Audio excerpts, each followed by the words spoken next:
And that's the thing about being an entrepreneur. You're stacking skills. You know what I mean?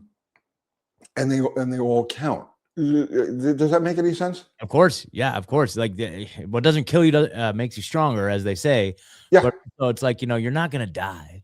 Mhm. You're gonna probably fail. That's a big misconception that I think a lot of people have, is that they don't want to fail, right? And that failure is the end of the world.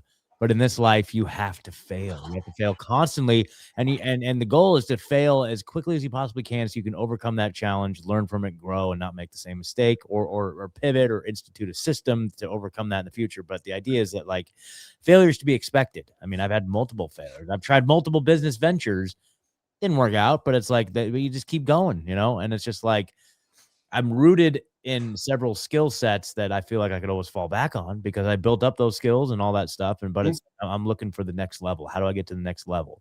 And then all these other doors are opening up right in front of me constantly. And so it's, but a lot of that is a result of failure, trying things and just having the confidence to try something new. Even if you do fail, then it's like, okay, well, that didn't work, but what did we learn? How can we grow and pivot and maneuver out of that? The enemy of success is ego. Yeah. Okay, because it's ego that gives you that fear of failure. Yep. It's like, oh, I tried this and I failed.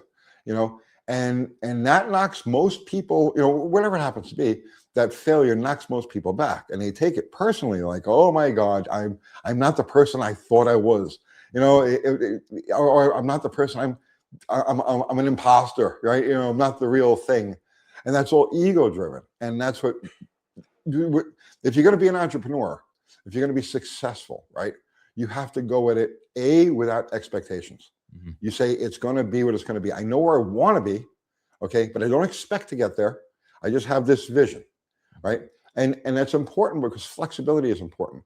You have to have division, but it has to be fluid, because on your journey to that final destination is going to change. It'll evolve. It'll okay. So I wanted to be in drag racing when I was a kid, right? My whole life revolved around that desire to go nitro racing. I wanted to go nitro race funny cars, but by the time I actually got there, the day of the funny car was kind of over. You see what I'm saying? Yeah. So now it was and also the technology that I had been learning as much as I could on those cars, all that technology was always morphing, it was always changing. So by the time I got to it, it had changed enough that if I had stuck to that original plan, I never, or the original vision, locked in, this is where I'm going to go, this is what I'm going to do, it would have been a waste of time.